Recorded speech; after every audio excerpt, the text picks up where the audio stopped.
தமிழ்நாட்டில் பெரும் பேசுபொருளாக மாறியுள்ளது டங்ஸ்டன் சுரங்கம் அமைக்கும் விவகாரம். மதுரை அரிட்டாப்பட்டியில் இந்த சுரங்கத்தை அமைக்க கிளம்பிய எதிர்ப்பு நாடாளுமன்றம் வரை எதிரொலித்து வருகிறது.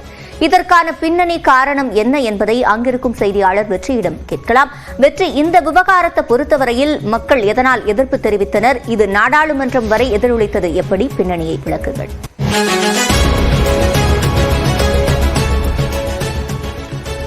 சிவரஞ்சனி, மனுஷங்க கருணையோடு இருந்தா தங்கிட்ட இருக்கிறதெல்லாம் வாரி வழங்குற மாதிரி இயற்கை ஒரு பெருங்கருணையோடு இருந்து வாரி வழங்கி இருந்தா ஒரு இடம் எப்படி இருக்குமோ அப்படிப்பட்ட ஒரு இடம் தான் அரிட்டாப்பட்டி.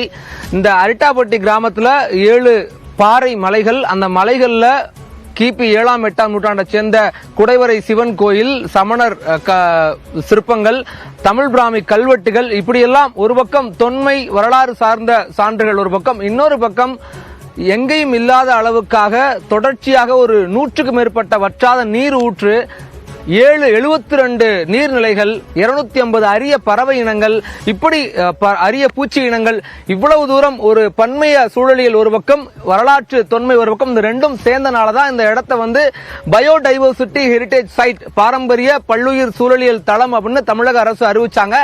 இந்த இடத்துல டங்ஸ்டன் கனிமம், இந்த அரிட்டாப்பட்டி மற்றும் இதை சுத்தி இருக்கக்கூடிய ஒரு 11 கிராமங்களை உள்ளடக்கிய இடங்கள்ல டங்ஸ்டன் கனிமம் இருப்பதாக உறுதி செய்யப்பட்டு அதற்கு மத்திய அரசினுடைய கனிம வளத்துறை ஏலம் கொடுத்து கடந்த நவம்பர் மாதம் வேதாந்தாவினுடைய ஹிந்துஸ்தான் ஜிங்க் நிறுவனத்திற்கு அந்த ஏலம் ஒப்படைக்கப்பட்டிருக்கிறது. மொத்தமாக 2015 ஹெக்டேர், கிட்டத்தட்ட ஒரு 5000 ஏக்கர் பரப்பளவுல அந்த ஏல உரிமம் வழங்கப்பட்டிருக்குது.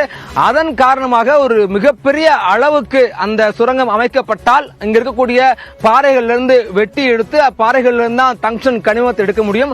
அது பல்வேறு விதங்களுக்கு பயன்படுத்தப்படுகிறது. டங்ஸ்டன் பல்ப்ல, அப்புறம் ராணுவத்துக்கு, நியூக்ளியர் ஆராய்ச்சி மற்றும் இப்படி பல்வேறு வகையில டங்ஸ்டன் ஒரு கிரிட்டிக்கல் மினரல் அப்படின்னு உலக நாடுகள் எல்லாம் அறிவிச்சிருக்காங்க. அதுக்கு தேவை என்பது அவ்வளவு தூரம் இருக்கு.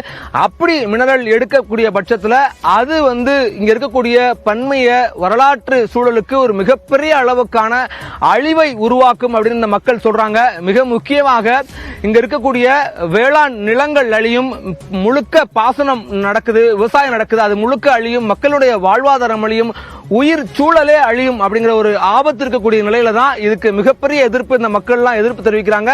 இன்னும் முக்கியமா அந்த டங்ஸ்டன் கழிவுகள்ல இருந்து கேன்சர் போன்ற உயிர் பாதிப்புகள் ஏற்படுவதற்கான வாய்ப்புகள் இருப்பதாக கூட சூழலியல் ஆர்வலர்கள் எல்லாம் கருதுறாங்க.